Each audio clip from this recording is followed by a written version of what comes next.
சீனா அமெரிக்காவுக்கு 125% வரி விதிச்சது ஒரு புறம்.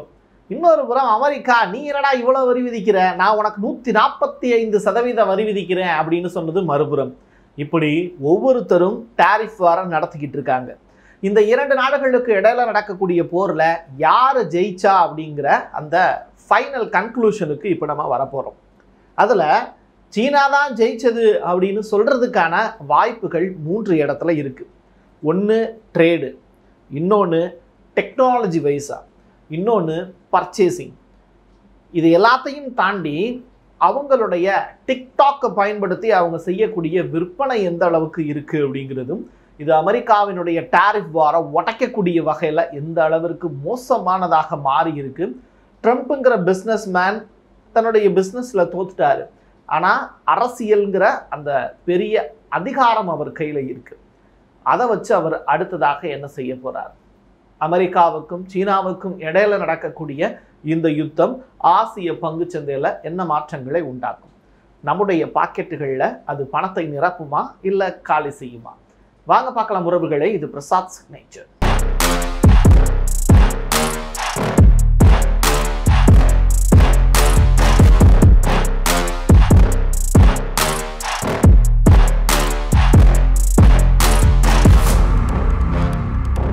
சீனா திடுதுப்புன்னு அமெரிக்காவில் இருந்தும் உலகின் பல்வேறு நாடுகளில் இருந்தும் 3 லட்சம் பணியாட்களை வேலைக்கு எடுக்கிறாங்க. இவ்வளவு பேரை இந்த நேரத்தில் எதற்காக அவங்க வேலைக்கு எடுக்கிறாங்க அப்படின்னு சொல்லிட்டு எல்லா உலக நாடுகளுமே யோசிச்சு பார்த்தாங்க. காரணம் என்னன்னா, இன்னைக்கு அந்த வேலை செய்யறதுக்கான வாய்ப்பு அப்படிங்கிறது இங்கே எல்லாருக்கும் இல்லை. ட்ரேட் வார், ஒரு இடத்துல இருந்து இன்னொரு இடத்துக்கு பொருளை ஏற்றுமதி இறக்குமதி செய்யறது, பெட்ரோல் டீசல் விலைகள்லாம் வந்து பார்த்தீங்கன்னா டோட்டலாக டவுன் ஆகிடுச்சு. கச்சா எண்ணெயினுடைய விலையும் கம்மி ஆகிடுச்சு. ஒபக் ப்ளஸ் டீமும் டோட்டலாக டவுன் ஆகிடுச்சு. காரணம் என்னென்னா, ஒரு இடத்துல இன்னொரு இடத்துக்கு போகிறதுக்கு பெட்ரோலே தேவையில்லை, டீசலே தேவையில்லை. ஏன்னா பொருள் தான் அங்கங்கே தேக்கம் அடைஞ்சு கிடக்கே அமெரிக்கானால். இப்படிப்பட்ட நிலையில் சீனா எடுத்திருக்கக்கூடிய ஒரு ராஜதந்திர நடவடிக்கை தான் இந்த 3 லட்சம் பணியாட்களை. இவங்கெல்லாம் யார் அப்படின்னு கேட்டால், இவங்கெல்லாம் கவர்மெண்ட்டுக்கான இன்ஃப்ளூயன்சர்ஸ் அப்படிங்கிறாங்க. இந்த டிக்டாக் அப்படின்னு சொல்லப்படக்கூடிய இந்த செயலி இருக்குல்ல, இந்த செயலியை பயன்படுத்தி இன்னைக்கு அதிகமான அளவில் சீன பொருட்கள் விற்பனை ஆயிட்டு இருக்குன்னு சொன்னால் நீங்கள் நம்புவீங்களா? அதுவும் நம்ம குறிப்பாக நம்ம பயன்படுத்தக்கூடிய அந்த எப்படி சொல்கிறது பேக் இருக்குல்ல, லேடிஸுக்கான ஹேண்ட் பேக்கு, பசங்க பயன்படுத்தக்கூடிய பேகு, அதுவும் ₹1 ₹2 பேக் இல்லை, விலை உயர்ந்த பேகு. இந்த பேகுகளை விற்பனை செய்கிறது அப்படிங்கிறது ரொம்ப பெரிய அளவில் சுவாரஸ்யமாக பண்ணியிருக்காங்க. அந்த கதைகள் தான் இப்போ இன்னைக்கு ட்விட்டர் ஃபுல்லாகவே பேசு பொருளாக மாறி இருக்கு. ஒரு பேகை விற்பனை பண்ணுறது அப்படிங்கிறது, நீங்கள் இந்த பேக் சூப்பராக இருக்குது அப்படின்னு சொல்லிட்டு, ஆனால் அந்த பொருளை எங்கே போய் வாங்குறது அப்படிங்கிறதையும் அந்த இன்ஃப்ளூயன்ஸ் சொல்லுவாங்க. அப்போ அந்த இன்ஃப்ளூயன்சர் என்ன பண்ணுறாங்க, சீனாவிலேருந்து தயாரிக்கக்கூடிய விலை உயர்ந்த பேக்குகள் இருக்குல்ல, பிர்கின், பாபி ப்ரவுன், லூயிஸ் உல்டன், இந்த மாதிரியான பேக்குகளை ஒரு $1400 நாங்கள் உற்பத்தி பண்ணுறோம். ஆனால் நீங்கள் அமெரிக்காவில் இருக்கக்கூடிய பீப்புள்ஸ் என்ன பண்ணுறீங்கன்னா, அதை $38,000 செலவு பண்ணி வாங்குறீங்க. எவ்வளவு உங்களுக்கு செலவு ஏற்படுது பாருங்க ட்ரம்ப்னால அப்படின்னு ஓப்பன் டாக்காக போட்டு உடைக்கிறாங்க. இதனால அமெரிக்கர்கள் பதறி போகிறாங்க. ஸோ இந்த டிக்டாக் செயலி இன்னமும் அமெரிக்காவில் பேன் செய்யப்படலை. ஒரு 6 மாத காலம் வந்து இன்னமும் இருக்குது. இப்படிப்பட்ட நிலையில் அந்த வீடியோவை பார்த்துக்கிட்டு இருக்கக்கூடிய எல்லாருமே ஷாக் ஆகுறாங்க. என்னடா இது இவ்வளவு செலவு பண்ணி நம்ம வாங்குறோமா அப்படின்னு. அது மட்டும் இல்லை, அந்த இன்ஃப்ளூயன்சர்ஸ் இன்னும் வேறு சில விஷயங்களை சொல்கிறாங்க. நீங்கள் அமெரிக்காவில் அந்த பொருளை வாங்கும்போது உங்களுக்கு டேக்ஸ் அடிப்படையில் இவ்வளவு ருப்பீஸ் வந்து நீங்கள் செலவு பண்ண வேண்டியது இருக்குது. இதே நேரத்தில் நீங்கள் இதை சீனாவிலேயே வந்து வாங்கினீங்க அப்படின்னா உங்களுக்கான விலை வந்து பார்த்திங்கன்னா ரொம்ப கம்மியாக கிடைக்கும். என்ன, பிராண்டினுடைய பேர் மட்டும் இருக்காது. இப்போ நாங்கள் தயாரித்து கொடுக்கக்கூடிய அந்த கூலி ஆட்கள் ஆகட்டும், அவங்களுக்கான சம்பளம் ஆகட்டும், லெதர் முதற்கொண்டு குவாலிட்டியாக கொடுக்குறோம். ஆனால் அமெரிக்கா என்ன பண்ணுறாங்க, அவங்களுடைய பிராண்டை அந்த இடத்துல வந்து வச்சு அதை விற்கிறாங்க. அந்த பிராண்டு மட்டும் இல்லாமல் உங்களுக்கு கிடைக்கும், மற்றபடி இதில் எந்த விதமான குவாலிட்டி காம்ப்ரமைஸும் இருக்காது அப்படின்னு அந்த இன்ஃப்ளூயன்சர்ஸ் வந்து சொல்கிறாங்க.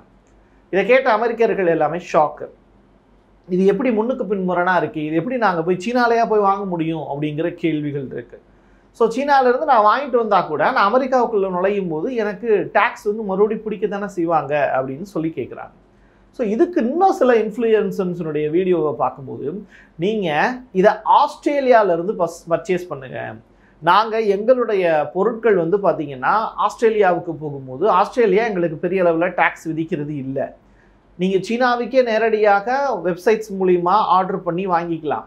பட் இது வந்து ஆஸ்திரேலியாவில் இருக்கக்கூடிய கம்பெனிஸ் மூலிமா நீங்கள் வாங்கினீங்கன்னா ஆஸ்திரேலியா டு அமெரிக்கா வரும்போது 10% டேரிஃப் தான்.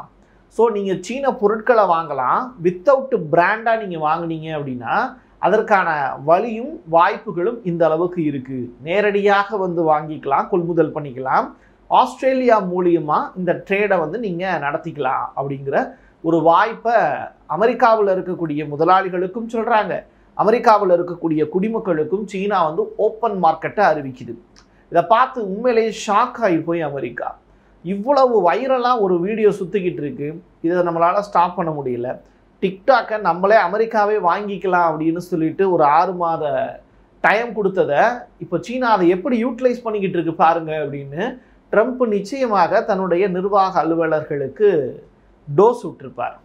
அது மட்டும் இல்லை, அமெரிக்காவில் ரொம்ப பிரபலமான ஒரு நபர் நித்தம் புத்தம் புது உடையில் வந்து தன்னுடைய அழகால் வந்து அந்த பத்திரிகையாளர்களையே கவர்ந்தெடுக்கக்கூடிய வல்லவர் யாருன்னா இந்த கரோலின் அப்படிங்கிற லேடி. அவங்க போட்டிருக்கக்கூடிய ட்ரெஸ் இருக்குல்ல, அதில் இருக்கக்கூடிய பட்டன்ல இருந்து அவங்க போட்டிருக்கக்கூடிய லெதர் கிளாத் எல்லாமே சைனா மேடு அப்படிங்கிறாங்க. ஸோ சீனாவில் இருந்து தயாரித்த பொருட்களை தான் அமெரிக்காவினுடைய பத்திரிகை ஊடகத்திற்கான செக்ரட்டரியே இந்த ட்ரெஸ்ஸை தான் போட்டிருக்காரு பாருங்க அப்படின்னு தனக்கான மார்க்கெட்டை வந்து சூப்பராக விளம்பரப்படுத்துகிறாங்க.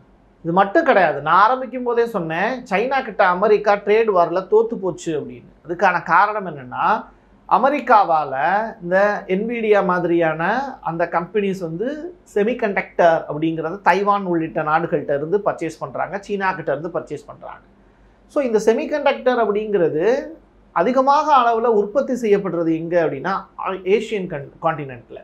அப்போ இங்கேருந்து இறக்குமதி செய்யக்கூடிய பொருட்கள் எல்லாத்துக்குமே சீனாவுக்கு வரி விலக்கு அப்படிங்கிறது கொடுக்கப்படுது.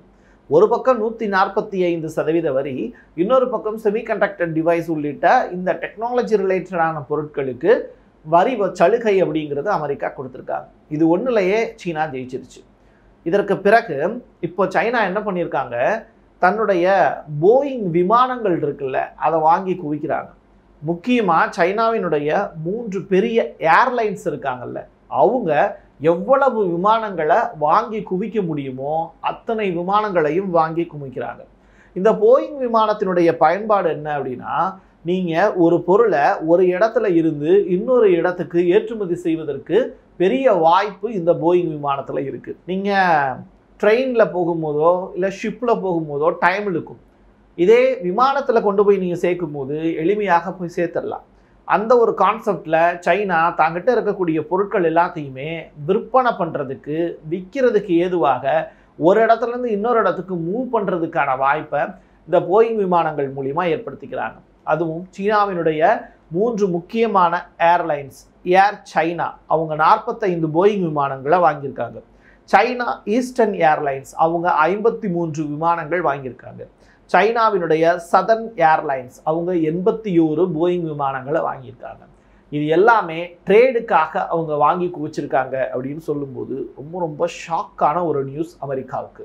கிராஃபைட், நிக்கல், மேங்கனீஸ் இந்த மாதிரி இந்த தனிமங்களுடைய பட்டியல் அப்படின்னு ஒன்று இருக்குது, அட்டவணை.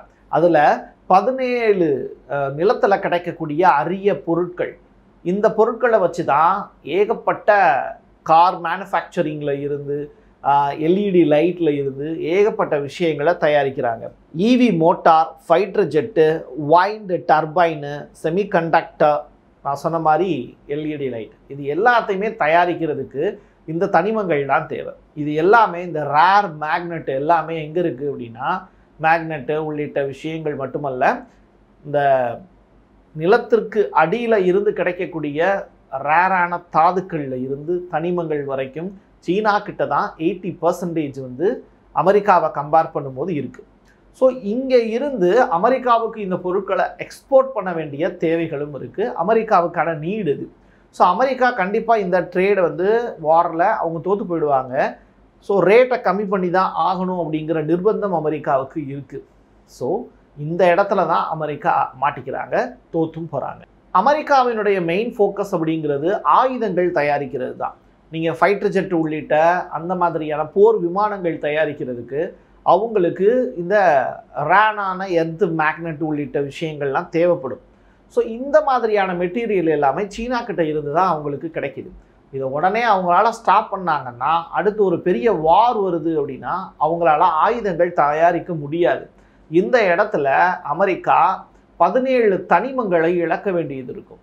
ஸோ வேர்ல்டு வைடாக கிடைக்கக்கூடிய பொருட்களில் 17 தனிமங்கள் ரேர் மெட்டீரியல் சீனா கிட்ட தான் இருக்குங்கிறதுனால சீனாவை இந்த ட்ரேட் வாரில் தள்ளி வைக்கிறதுக்கான வாய்ப்பு அமெரிக்கா கிட்ட கிடையாது.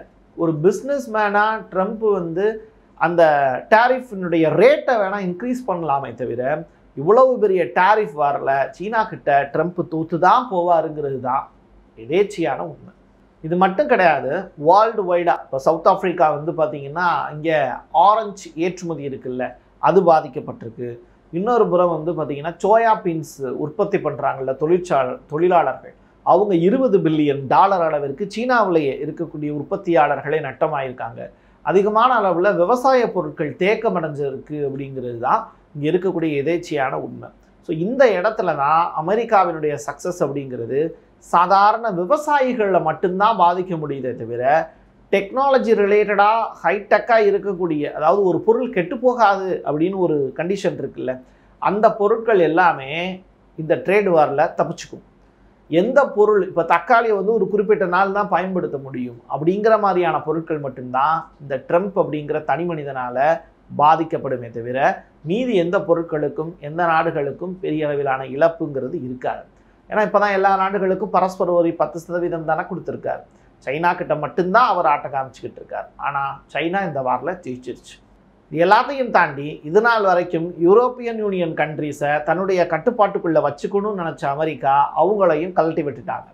ஸோ ஐரோப்பிய நாடுகள் எல்லாமே 27 நாடுகளுமே இப்போ தன்னிச்சையாக செயல்பட வேண்டிய சூழ்நிலைக்கு அவங்க தள்ளப்பட்டதுனால சீனாவோடையும் ரஷ்யாவோடையும் நெருங்கிய உறவுக்கான வாய்ப்பை தேடிக்கிட்டு இருக்காங்க.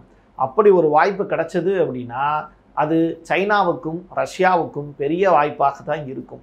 அது ட்ரேடில் இருந்து பிரிக்ஸ் அப்படிங்கிற நாணயம் அடுத்த கட்டத்தை நோக்கி நகர்றது வரைக்கும் ஒரு நல்வாய்ப்பாக இருக்கும். அப்படின்னா என்ன அர்த்தம்? அமெரிக்காங்கிற நாடு இங்கு தனித்து விடப்படும். உலகின் பல்வேறு நாடுகள் ஒன்றாக சேர்ந்து பிரிக்ஸ் நாணயத்தையும் அவங்களுடைய பேங்க் அக்கௌண்ட்டு அவங்களுக்கான வேல்யூஸ் இன்க்ரீஸ் பண்ணுறதுக்கான வாய்ப்பு இருக்குது. ஸோ ஏஷியாவினுடைய பங்கு இந்த இடத்துல அதிக அளவில் இருக்கும். இது இந்தியாவினுடைய மார்க்கெட்டுக்கும் பெரிய அளவில் வலு சேர்க்கும். ஆக மொத்தத்தில் இந்த ட்ரேட் வாரில் ட்ரம்ப் தோற்று போயிட்டார். என் கையெழுத்து என் மக்களுக்கான உறவுகளே, மீண்டும் ஒரு பதிவில் சந்திக்கலாம். நன்றி, வணக்கம். தேங்க்யூ. நீங்கள் நம்ம சேனலுக்கு விளம்பரம் கொடுக்க விருப்பப்பட்டீங்கன்னா 9449359594 இந்த நம்பருக்கு காண்டாக்ட் பண்ணுங்கள்.